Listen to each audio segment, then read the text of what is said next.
In terms of the kind of work we do as SREs, I like to split between proactive work and reactive work. Part of being an SRE is responding to incidents. Like I said, so when something goes wrong, there's effectively a fire, it's our job to try to put that fire out. And so that's where the reactive work comes to, actually reacting to an incident. And that could be anything from, starting out finding where the issue is, isolating the issue, whether it's a networking related issue, like I said, or a capacity issue, then troubleshooting and trying to come to some sort of resolution as quickly as possible. Hello and welcome to the Cloud Career Mentor Show, where we aim to inspire, educate, and motivate you to achieve your cloud goals. Today, we're going to talk about SRE, what it's like as a day-to-day SRE site reliability engineer, what the pros and cons of the industry, as well as just general advice if you're looking to become a site reliability engineer. And today we have a very special guest who's going to help us to understand everything we need to know about this topic. She has deep experience in the industry.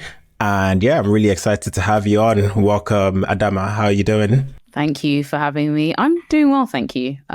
It's a Thursday as we're recording this. I can't complain. It's been a pretty okay week. But I'm excited to be on the show and have this conversation with you. No, that's great. So the first question I usually ask is, how would you describe your role? Let's say you're at a dinner party and someone says, what do you do? How do you describe your role to them? Yeah, it's a good question. And I think SRE is one of those kind of weird roles that people are not quite sure about. But I usually try to flip it so that people understand where I'm coming from when I'm talking about reliability. So usually it's asking about a time when they felt frustrated about not being able to access an application or not being able to, their favorite website isn't performing as expected and they can't buy what they want. And I'm like, it's my responsibility to ensure that that doesn't happen. And if it does happen, to get the system back up and running as quickly as possible. So effectively that you get the experience that you're expecting. And how we do that is just with a number of tools to our disposal. So if we are working in a cloud native environment, then we may be making use of services there, right? Whether they're related to auto scaling, right? Maybe it's an issue that's to do with capacity. Or perhaps we're looking into almost certainly looking into our observability, monitoring and alerting system, right? So that we can see where things may be going wrong and then take the necessary actions. It's pretty much making sure that our system is reliable and using any tool at our disposal to achieve it. Yeah, no, I think that's a great explanation for what an SRE does. But before we dive into all the technical chat, let's go back. Before you got into the cloud, what did you do and what made you decide to want to get into the cloud industry in the first place?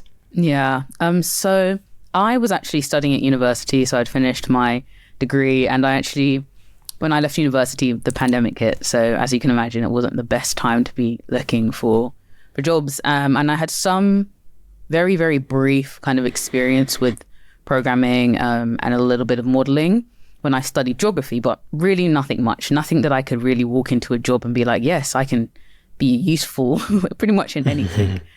But I actually started playing around with Code Academy. So that exposure was enough to give me some interest to start looking more deeply into coding. And I started playing with Python a little bit. And the more that I was playing with it, I was like, I really like these tools. I really like what's possible with this. So what would be the next step? And that's when I found a program that pretty much trains you up. So I was trained up as a cloud engineer, and then kind of deploy you into positions to contract you out. So yeah, that's kind of the route that I went down. It wasn't as straightforward. I don't have a computer science background, for example, or software development. I actually studied geography and then made my way into the cloud.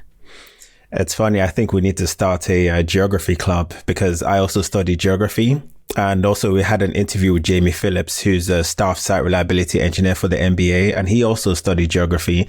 So maybe there's a correlation between geography and technology. It's a hidden thing. No, that's great.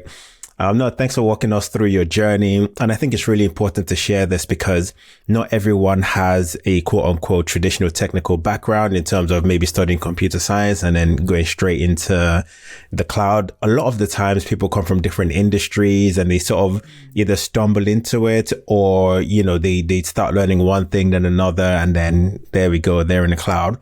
So would you say your first job was as a cloud engineer or as a site reliability engineer? So my first actual job was as an SRE. So even though my training was as a cloud engineer, we pretty much were trained in a range of disciplines, or if you'd like to say, with a range of skills. So I learned to build applications in Java, but also to deploy those applications into the cloud from a very early stage. So using things like Terraform for infrastructure as code, CI/CD pipelines. I think we played around with Circle CI at the time.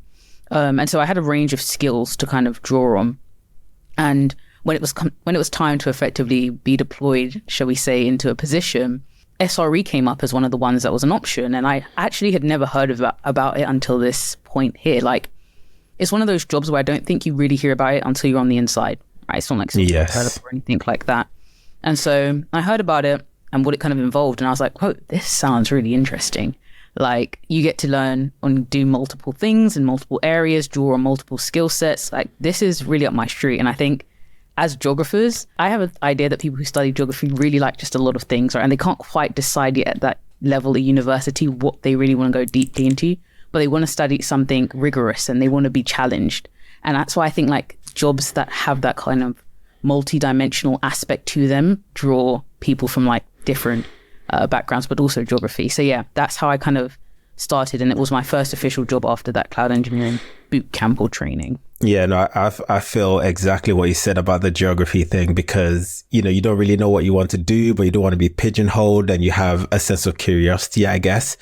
But also, I really like what you said about, you know, SRE role came up, you went for it, because a lot of the questions I get asked is, you know, do I go from cloud beginners, is they ask me if they should go for DevOps roles, cloud engineer roles, site reliability roles. And my response is usually don't focus on that. Like, learn the skills, because they all use similar skills. So if you can learn those skills and then just basically take whatever job comes up first, because, you know, once you actually get a foot in the door, you can then start building experience and deciding, okay, do I actually want to do SRE or DevOps? But again, a lot of the time they're quite similar, but they're also quite different as well, which segues nicely into what is an SRE and what does it look like day to day in terms of what sort of tasks are you doing? What are the expectations? Are you interested in getting your first cloud job? If you answered yes, then I have a free guide just for you. This free guide walks you through a proven step-by-step process to help you get that first cloud job. It walks you through the 3 simple steps you can take today to make yourself highly employable. The link is in the description below, so make sure you download it now if you're interested. All right, let's get back to the show. Sure. So in terms of the kind of work we do as SREs, I like to split between proactive work and reactive work. So part of being an SRE is responding to incidents. Like I said, so when something goes wrong and there's effectively a fire, it's our job to try to put that fire out. And so that's where the reactive work comes to, actually reacting to an incident.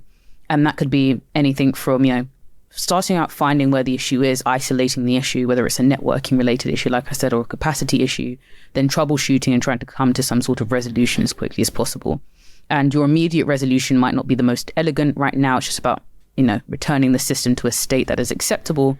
And then we can start thinking about, you know, how we might make this more sophisticated, or actually start doing more proactive work, which is the other type of work, which is we're trying to improve the performance and stability of the system in advance. So effectively that we don't even get to those states where we're having all these incidents, right? And so that's where you're going to be doing maybe things like fine-tuning your observability and your monitoring, or defining SLOs, which are service level objectives, ways that we can measure our system and the expectations as they relate to the end user.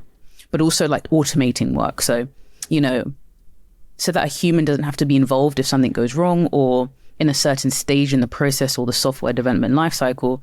Maybe if we automate certain things out, we can actually have a much more efficient system and be able to respond more efficiently. And so that's why the role is very varied. Like, for example, sometimes I'm working on logging related issues, because even though on the surface you're like, why would you be in the code, like, you know, changing logs? But logs are very important when things go wrong. And sometimes you don't know that until something goes wrong and you're like, I really wish I had the log for that. Like, yes. why into my system in that sense? So then the proactive task would be like, okay, we've identified some areas now that we may need to go back and improve that kind of visibility, observability. So yes, it ranges. It really does. Yeah, and I think that's so interesting, because I think every organization, at least when they get to a certain scale, should have an SRE, because I'd say the main difference between sort of SRE and DevOps is that DevOps, you know, you're concerned about deploying things, whereas I feel like SRE, I really like what you said about taking that proactive approach, because, a lot of the times, we just want to deploy stuff. We just want to get it working, and we don't really think about the maintainability. And I think having people who actually think about that long term, like, okay, the service crash, should we get some pipelines in? Should we get the logs and monitoring in? Should we see what the performance of the application or the service in? And I think I love what you said about having the sort of proactive and the reactive, because, every once in a while something crashes and you just have to fix it. Best practice doesn't really come into play because the website's down. We just need to get it back up by any means necessary. And then, once everything's stable, we can then go back and look, okay, how can we do this better and all of that. So no, thanks for clarifying that. What would you say are some of the pros and cons of being an SRE? That's another really good question. I think some of the pros would definitely be the sheer variety in, like I said, the touch points and the technologies and the skills that you work with. If you are somebody who likes to continuously learn, to be continuously challenged and pushed, this is the kind of role that you would enjoy, because there's no, like, I've learned everything now. Boom, I'm an SRE. Like, you will be continuously learning as environments are changing, as the technologies are changing. What it means to have a reliable system or to ensure the system remains reliable will change. And so you need to be willing to move with times, right? With the new technologies being used, if it's containerized now versus, like using VMs and things like that, are you prepared and ready for the changes in those environments? So that's definitely one of the pros, I would say. I mean, it's pretty well paid, like, on the whole. In comparison to actually a lot of roles in tech, I think the SRE position is well compensated. But I do also remind people it's for a reason. Like, this is not a job. And not that I suggest that other jobs in tech are, and if I go into the cons, then you'll understand, but like, these are sometimes very high pressure systems or very high pressure scenarios, right? You imagine the system is down. This is not a fun place to be, right? Your end user may be sending in complaints, or if your end user is somebody in the C-suite, they're really quite upset at this point, because why has the system been allowed to fail to the point where it's affected the end user? And if you're at that stage and you're somebody who struggles with your nerves or struggles with stress and things like that, at the beginning you may struggle with this. And that's not to say that you can't learn. All of us can learn to adapt to situations, but yes, it's not to be taken lightly sometimes, the amount of pressure in some of these systems or in some of these scenarios. So I'd say those are the main ones. I think you get to work with incredibly smart people, which is probably going back to the pros, people who are also very like-minded. But because the role is not isolated, like, SREs don't just work with SREs, right? We will have to interact with sometimes the network engineers or the software developers, and often the people higher up the chain. Like, if we have been tasked with something, say, reducing the cost of our cloud environment, but maintaining reliability, sometimes that's something that falls on us. And so we may be interacting with people in the business, understanding their needs and understanding, like, how we can get to this resolution quicker, but maintaining always the reliable system that we expect for our end user. So the communication aspect is very, very interesting. And I think, again, if you like to be able to communicate with a range of audiences, right? Because sometimes you're not just talking to very technical people. And are you prepared to, share information about technical situations with people who aren't always very technical, I say. But yeah, if you enjoy that sort of stuff, then it's definitely a big pro. Yeah, thanks for highlighting the communication skills and the fact that, a big part of what you do is talking to other people in the organization, other stakeholders, because a lot of the people who are trying to get into the cloud, there's almost this thing where they feel like they have to, pound out all the labs and do all the certifications, and that's useful. But at the end of the day, I think the most important thing is communication, because that comes into play, when you're writing your CV, how you communicate your skills and experience. Though even when you interview, how do you communicate? Are you confident? Do you act like you're fitting well with the team? Because it's a team sport. Once you're actually in, you're going to need to talk to, like the product managers or the software developers or the, senior executive and all these other people. And you need to be able to be confident and competent in your communication. So thanks for highlighting that. Yeah, I think sometimes soft skills get downplayed. And I was thinking about this the other day, that, maybe we need to reframe the way we think about them, because I think even the naming of them soft has lent us as people to kind of think that, they're at the back, so long as I can learn everything I need to learn about Python or learn everything I need to learn about AWS, I'll be fine. But like you said, if you cannot communicate your skills or communicate your abilities, it really doesn't matter, right? And there's other sorts of skills like adaptability and even organization. Like these things that have been, pushed back to soft skills are really integral in some of these jobs. I say especially jobs that have multiple layers of complexity like SRE or even cloud engineering. There are multiple things going on, multiple touch points. Those soft skills become incredibly important. Yeah. And just to also touch on something you said about, being an SRE and, if a website goes down. And I just want to just confirm to everyone that it's not unique to SREs. Some organizations, if you're a DevOps engineer, you're responsible for that. So I think just like the cloud DevOps SRE role, there's something called on-call, which is where someone has to be available at all times if something like the website going down, because it has to be dealt with immediately. And usually there's an on-call rota. So depending on what organization you're in, you might have to be on that rota, which means if the website goes down at 2 a.m, guess what? You're getting woken up. And this is something I've had to deal with a lot in my career, at least early on. Have you had to deal with stuff like that, Adama? I haven't really had too many calls in the night.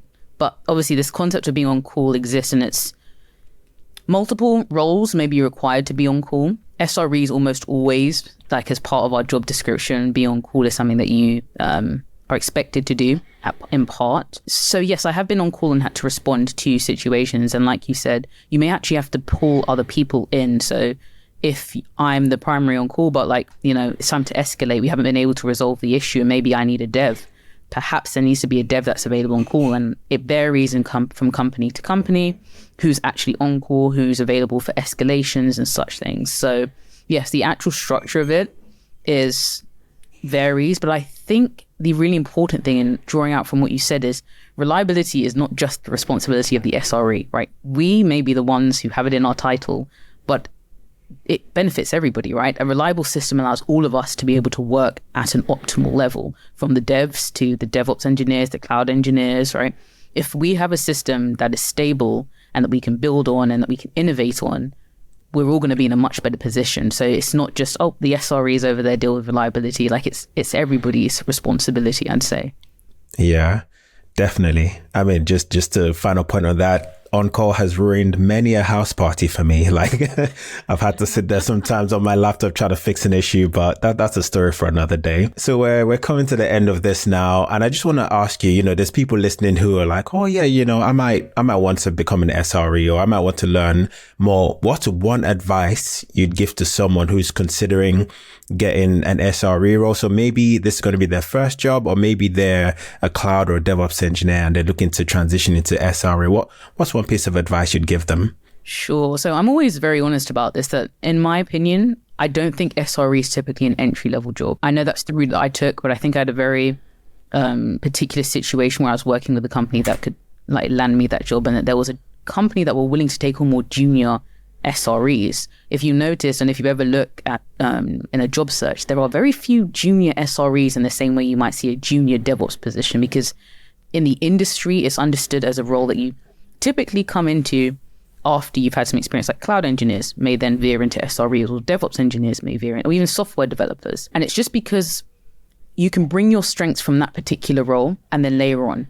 So my advice is typically, and usually for people who want to go into SRE, is if you've come from a background such as DevOps or such as software development, make sure that you lean into those skills, and then it's about layering on. So if you've been a software developer, you have great understanding of how to write code, how to understand it, how to architect well-written, well-informed code. That means that is your asset that you are going to bring into an SRE team. That's amazing when things go wrong because there's something wrong with the code base. Like, you are the person that we're going to call on, or in part asked to kind of share your knowledge of. And then it's about layering on some of those other things like understanding SLOs and the service level model, and understanding automation, right? So wherever you are, identify the gap, right? There are resources out there. I have my own resources, my channel, and some free resources in my course, but identify what it is that you may be missing and start to layer that on top. It's not about learning everything. You're not going to be able to be networking at the level of a network engineer and developing at the level of a developer as an SRE. You just couldn't do it all. And if I could do all of those things at the level of that, the salary I'd be asking for, I don't think anyone would want to pay me. Because if I could be a network engineer, developer, and all these things at the top tier, right? But you need to understand enough and be willing to prepare to lean into certain things and have some strengths. areas where people like know, like, okay, she knows about the chaos engineering, or she's got the development background, she's that person, or CI/CD, we're going to her, we're going to him. And the rest is just about creating that environment around it so that you can be useful in an SRE position. Yeah, no, thanks. I think you've shared a lot of valuable insights. If someone wanted to find out more from you, I think you mentioned you have a YouTube channel and you have a course. Let the people know how they can reach you. Sure. So I have my YouTube channel, Adama Talks Tech, where I talk primarily about SRE, to be honest, but other things that interest me as well, like AI. I have my TikTok, also Adama Lorna, where I talk about tech as well, but usually obviously in shorter form content, more like snippets and bites so you can understand. And I recently launched the Becoming an SRE course, which is geared to those who want to transition from other tech roles into SRE. And it's built around understanding those fundamentals, but also building out the projects to support that. So you're getting the hands-on. And then finally, once you have that knowledge, that projects or the projects behind you, how do you actually get the job, right? There's a different skill set, as we were saying before. Have the technical understanding and even, the foundational knowledge or theory of certain things. But how do you convey that in a way that a potential employer understands that you understand what SRE is and you understand that the value you are going to bring if you are in this team and if you enter our organization. So those are the things that I kind of cover in the course. Awesome. Thank you very much. And I'll put all the links in the show notes as well so people can check that out. Once again, thanks for coming on. And yeah, we'll talk later. Thank you for inviting me. It's been a great conversation.